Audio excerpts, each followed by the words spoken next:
And joining me right now, we have Democratic Congressman from Pennsylvania, Brendan Boyle. He is the ranking member on the House Budget Committee and a member of the House Ways and Means Committee. Congressman, it's awfully good to see you.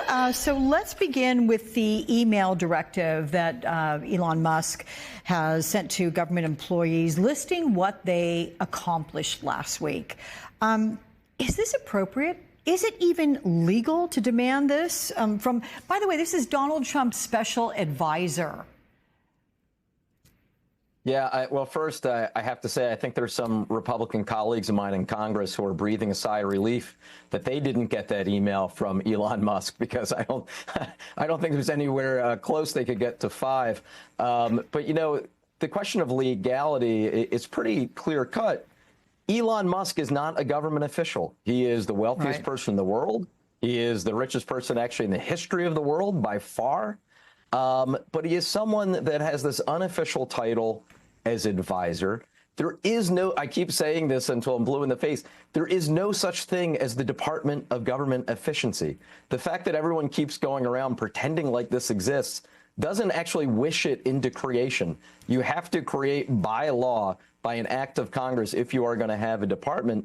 So instead, what is happening is he is acting lawlessly at the president's direction, or at least allowance, to show up agency by agency on an ad hoc basis, firing people. It is wrong. It is illegal. And that's why every single court that has so far ruled on this matter, whether the judge is a Republican appointee or a Democratic nominee, each and every one of them has actually ruled against what Musk is doing.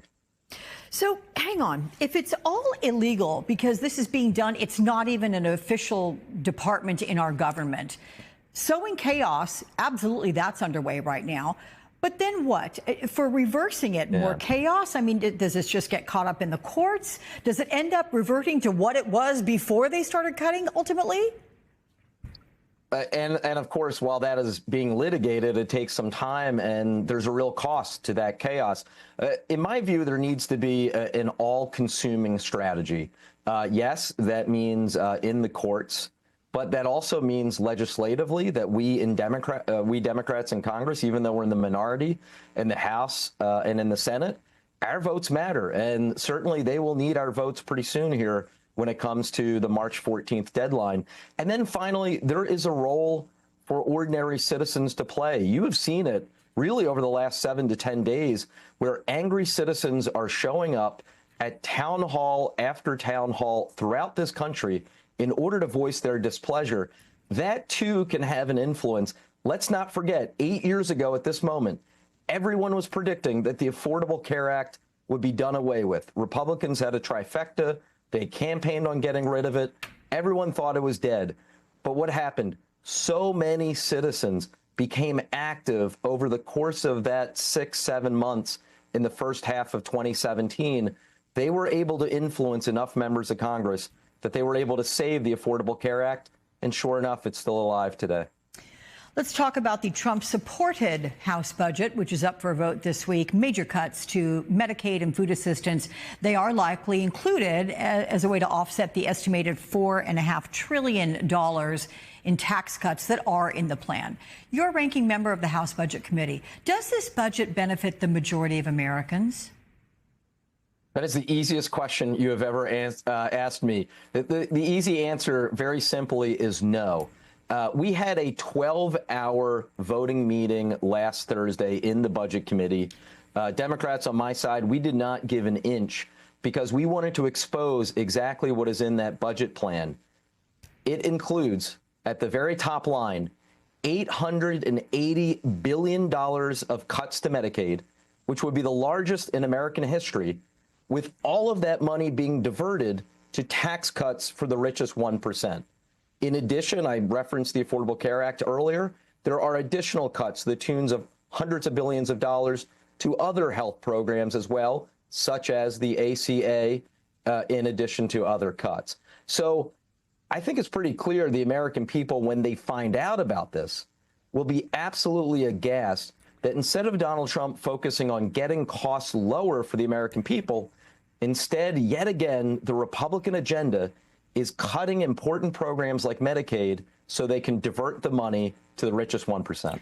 So that means shortly before, when Donald Trump endorsed the House bill, he said in an interview that he would love and cherish Medicaid. I take it you don't believe him. Yeah, I don't think this is the first time Donald Trump has promised to love and cherish someone or something and then has immediately cheated on that commitment. And he is doing it again, literally just hours after he said that he would love and cherish Medicaid. It's a total lie. It's a sham. And we will have a vote on Tuesday on the House floor. I encourage folks to watch that debate. Me and my colleagues will be talking even more about what is in this awful budget, including and especially the biggest cuts to Medicaid in American history. So in terms of that vote Tuesday, it's only going to take 3 no votes from House Republicans to squash this budget, assuming all Democrats vote no. NBC tracked the Republican-held districts with the highest share of Medicaid recipients and those households that are receiving food assistance. Are you working to convince any of these Republicans to vote no? And I'm going to say other than Speaker Johnson, who is trying to toe the Trump line, but is in those top 10 categories. Yeah, so at the moment right now, the House is 218 to 215. So that means we only need 2 House Republicans to join with Democrats, and we will be able to kill these extreme cuts to Medicaid once and for all. And I have to say, I have real optimism. I think that any House Republican, especially those in swing districts, who votes for this extreme budget will be signing their political death warrant come next November at the polls. So I think that we have a real shot to stop this in its tracks. Either way, this is going to be an incredibly close vote where literally every single vote matters. So the Senate blueprint, though, it did not include any Trump tax cuts. So how do you reconcile that? And what if the needed Republicans agree that the cuts go too far? Is there room for negotiation on a budget to try to win bipartisan support? So the Senate plan is essentially less than 1/10 of the House Republican plan. The House Republican plan includes all of Trump's desires and wishes in terms of his full agenda. The Senate plan has been called a skinny plan because it just includes a few $100 billion more in terms of border spending and defense spending and some provisions for energy. So if they end up going down the Senate route, essentially that would be them throwing in the towel because they couldn't get their extreme Medicaid cuts and their massive trillions of dollars worth of tax cuts for the richest 1% through the House of Representatives. I would say look at the Senate plan as their plan B if their House plan fails this week. I'm curious, given the huge layoffs across the federal workforce over this past month, has that been factored into the budget calculations?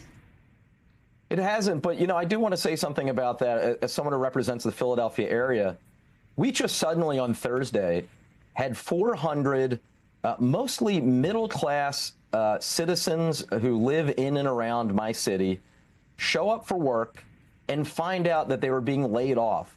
They received a letter saying it was because of poor performance.